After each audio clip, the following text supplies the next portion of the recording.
Okay, so this is section 2.1. This is on simplifying expressions by combining like terms and evaluating expressions. So let's start off and talk about expressions. So an expression is not the same as an equation. An equation has an equal sign to it. This is an example of an expression. Now, this expression has 6 terms. Those terms are separated by addition or subtraction. So 1, 2, 3, 4, 5, 6 terms. Okay, so for instance, like this 9b squared, that's one term. That's not 2 terms. It's not 9 and then b squared. Okay, now each term has a coefficient and a variable part. Now, some of them may not, may have like an x to the 0, in which case they would not have a variable part to them. Some of them may have a coefficient of 1, which would not be written. Okay, but the coefficient and the variable parts together make up the term. Okay, now like terms, so it's important that we know what terms are. Like terms have the same variable part. Okay, so for instance, if you look back at this expression, you can see that 3x and minus 8x are like terms. They have the same variable part. Okay. Now, lastly, we combine like terms. So now we know what a term is. We know what a like term is. Now we talk about how to combine like terms. So we combine like terms by adding or subtracting the coefficients. So for instance, 3x minus 8x is minus 5x. Don't subtract the x's and get a 0 here. And don't multiply those and get a squared. Okay, that's not multiplication. So we just add or subtract by adding or subtracting the coefficients. That's just that numerical part. Okay, so let's combine the like terms. Now it's probably a good opportunity for you to pause the video and try to work ahead of me if you've seen this stuff before and you think that you could go ahead and maybe do some of this stuff ahead of me. That'd be great. So you can see that I've already indicated which ones were the like terms. So I underlined in blue these two. These are like terms because they have the same variable part. These two constants are also like terms. They have the same variable part in that they don't have a variable part. Okay? So when we combine these like terms, that's a positive 4x, that's a minus 10x. So just combining the coefficients, 4 minus 10, we get negative 6 for that term. And then here I have a positive 9 and a minus 1. Make sure that you include the sign with the term. So we got 9 minus 1, which is positive 8. These are not like terms. You cannot combine those and get 2x. So you have to stop here. That's where some students struggle. They don't know when to stop. So it's all about looking for these like terms and identifying what's like terms and what are not like terms. So these are not, so you're done. Okay. This would be a good opportunity to pause and see if you can combine those like terms. Okay, so originally, and I wasn't thinking ahead when I wrote this, but I went ahead and wrote the 1 in there. Usually that 1 is not going to be written. Okay? Usually there would be no coefficient right there, so you would just have to know that there's a 1 there. Okay, so you can see that these y squareds are like terms, and then these constants are like terms. The 4y doesn't have a like term to combine with. So when we combine these like terms, we're going to have 4y, just along for the ride. This 1y squared comes from combining 2 minus 1 and getting positive 1. And then minus 3 plus 10 gives you a positive 7. Now, Hawks does not like unnecessary 1s. So if you put this answer in as it's written, it's going to tell you it's not simplified. Okay. So instead, what you're going to want to write is this. and hawks. So this one is understood to be there, and it's what's called an unnecessary one. So if you get some message that says your answer is not simplified, be on the lookout for any kind of ones that maybe you don't have to have written.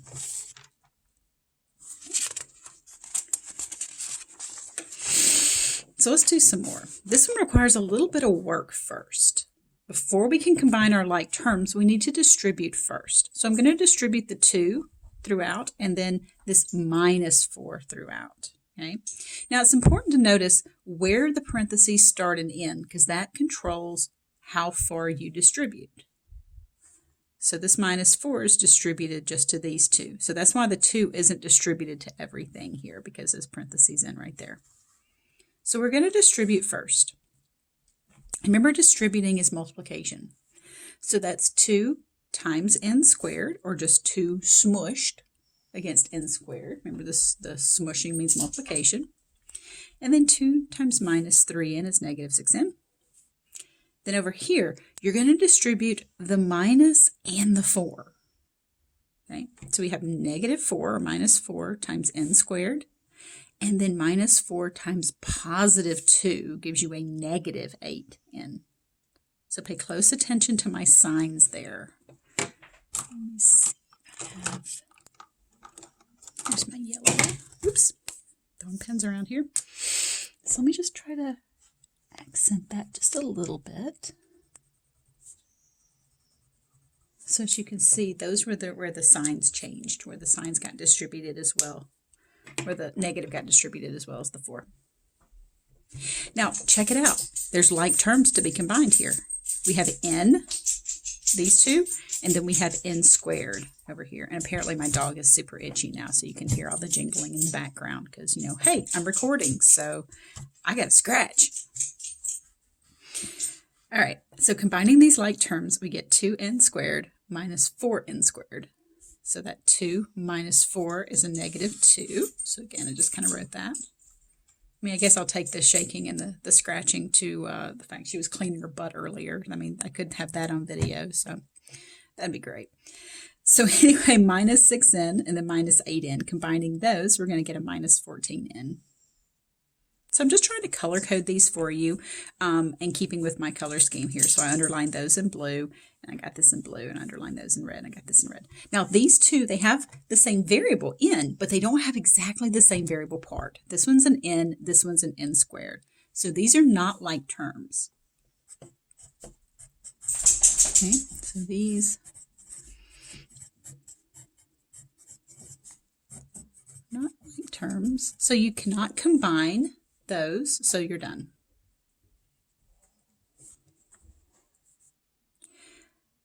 Okay, next up is this. Now let me just write it out how it looked in the beginning. It was x plus 5x all over 6 plus x. Now, I separated it out. You certainly didn't have to do it that way. So there are 2 ways of doing this one. You could say, hey, this is an understood one right there. 1x plus 5x is 6x. So all I did was combine the like terms on the top. Now look, check it. 6 over 6 cancels. That becomes 1.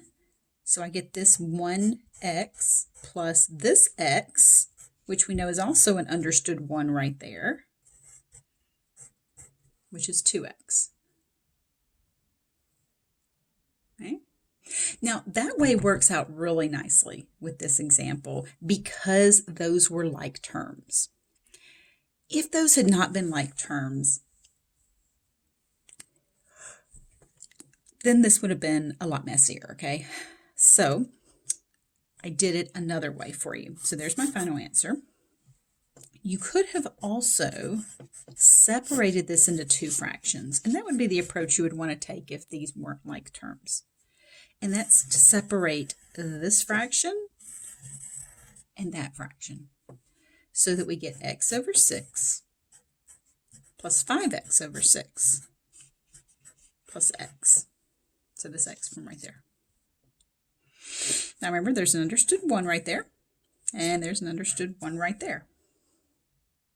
Now, check it out. All three of these are like terms. Okay, so these are all like terms. So all you have to add is 1/6 plus 5/6 plus 1. Use your calculator. If you could do that one, in your head, that's awesome. If you can't, feel free to use the calculator. Okay, so we get 1/6 plus 5/6 plus 1, and we get 2. So that combines, those are all x's, so that combines into 2x. So this is just two different ways of handling this. This way is certainly a lot prettier, only because those ended up being like terms. But I tackled it by separating it, because if those were not like terms, you would have had to do it. So it's kind of one of those where this way is always going to work. The other way just so happened to work in this particular instance. So. Okay, now let's talk about simplifying some of these expressions. These are going to be a lot like some of the stuff that we've already done in a previous section. So like this one, and these show up in the Hawks homework. That's why I'm doing these.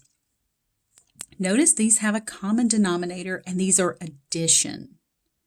So when you add fractions with a common denominator, you add the numerators and you keep the common denominator.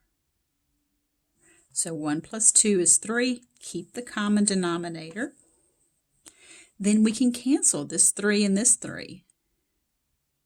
And we end up, now when that cancels, it just divides out, right? 3 divided by 3 is 1. We need this 1. We often talk about in Hawks, make sure you don't write any unnecessary ones. Well, this is a necessary one. So you want to make sure you have that one, because if you just put a, that's different than 1 over a. Now this is similar to section 1.7, so if you wanted to go back and look at some of the stuff that we did there, this is very similar to that. Now this is often confused with section 1.6, which is this stuff, which Hawks just kind of throws all together in this section too, just for a good time. This is multiplication, that's smushing together there. You multiply two fractions. They don't need a common denominator. You multiply fractions by multiplying straight across the top and then multiplying straight across the bottom. So 3 times 3 is 9. A times a is a squared. That cannot reduce. And so we're done. So when you add or subtract fractions, you keep the common denominator. When you multiply fractions, you multiply the denominators. So there's just something to kind of remember. Here from section 1.6, when we did division with fractions, remember when you divide fractions, you rewrite it as multiplication of the reciprocal.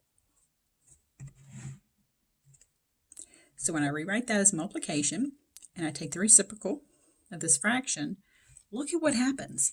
The 7's cancel and give me 1.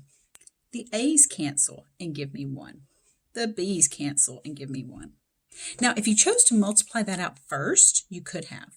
You could have, gone down here and said, okay, 1 times that is going to be 7ab over 7ab times 1, which is 7ab. And then cancel from there. So if you wanted to do this little intermediate step, you can. I went ahead and just canceled before I multiplied. So there's just kind of a little review just kind of thrown in this section, just because, apparently they just didn't have enough other stuff to throw in. All right, the last topic in this section is evaluating. Now, evaluating is something that's actually pretty easy to do. Most of my students that struggle with it just forget what the word means. Honestly, that's it. They just see the word evaluate. It sounds, kind of daunting, like something complicated. They don't realize that it's not really a big deal. So, sorry, yawn. You guys are not boring. It's not you. It's me. It's minutes late when I make these videos.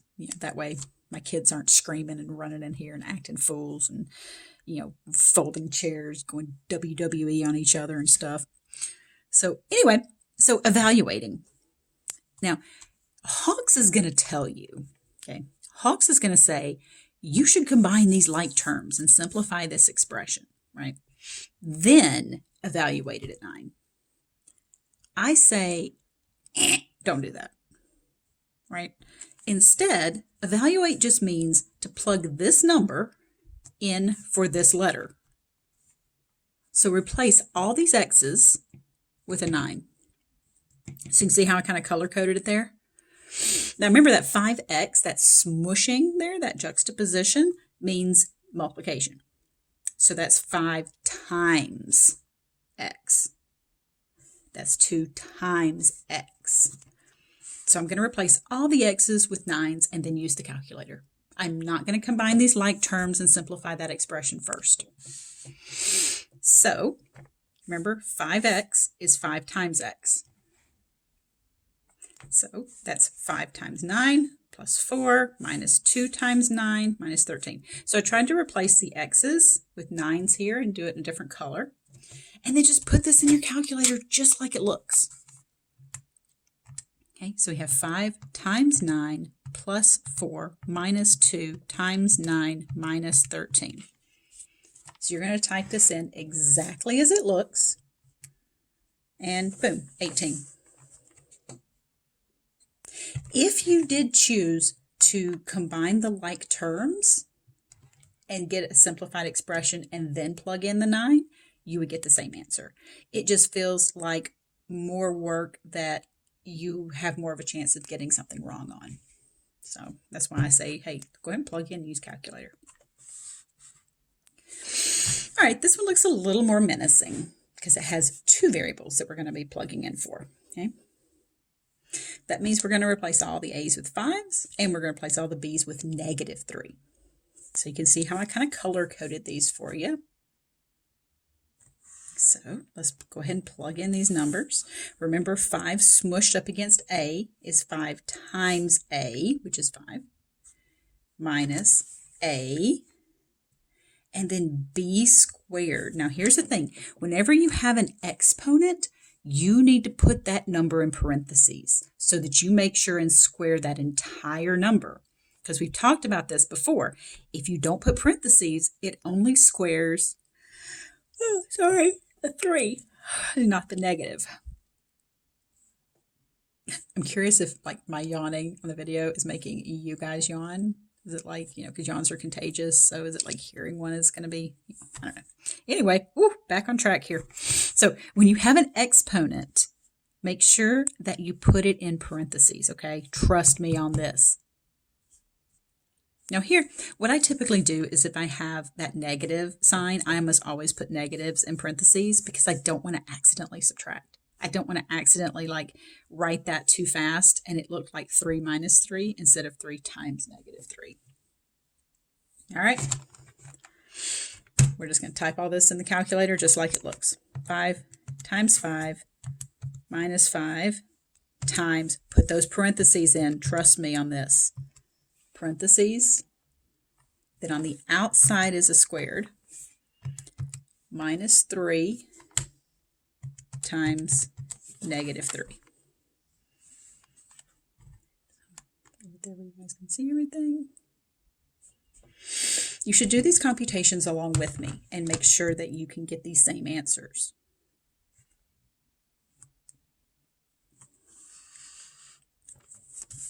Okay. This one, we're back to 1 letter to substitute in for, but there's fractions, and I know how you guys feel about fractions. Most of the time fractions are just kind of like, can we not, kind of, for students, but it's okay. You have this. So let's substitute in -4 in all 3 places here. Okay. And pick up the calculator. Just use the calculator.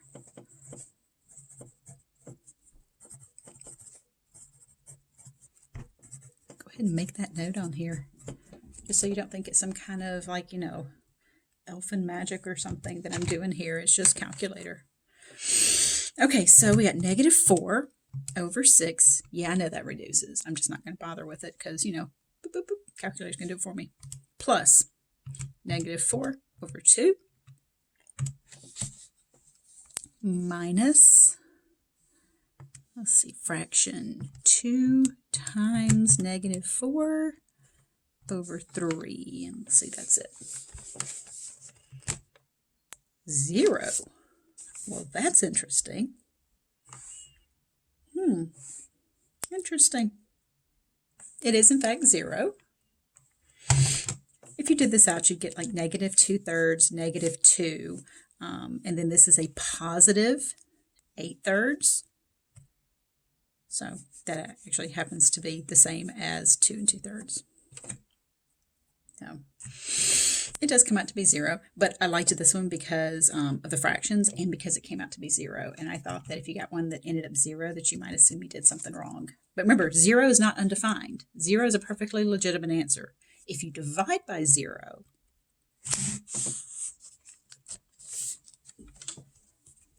so yeah, if you divide by 0, then it's undefined. I never finished that thought. Don't mind me. Okay, last one. Pause the video and try to do this one on your own. Now, if we were doing, it'd probably be helpful if you saw the whole thing though, right? If we were doing this to, you know, distribute and combine like terms, yeah, I would distribute out and combine the like terms. You don't have to combine the like terms to evaluate. You can go ahead and plug in the numbers and then just use your calculator. But just remember to put in the parentheses. Those are going to be super duper important. So pause the video and try to do this last one on your own. I trust that you're going to pause it or that you already have. You're not just sitting there waiting for me to do it for you. All right, so plugging and chugging here. We got 10 for x and we got negative 1 for y. Now, if you wanted to simplify this, you can before you put it in the calculator. If you wanted to add that and get 9, if you wanted to add that and get 11, you can. But I would recommend just go ahead and use the calculator. All right, so we've got negative 5 parentheses 10 plus negative 1 plus 2 parentheses 10 minus negative 1. And we get negative 23. So I'll show you what's on the calculator there. Try to get the weird glare out of it. All right, that finishes up section 2.1 for us. And that was on, again, combining like terms and evaluating expressions.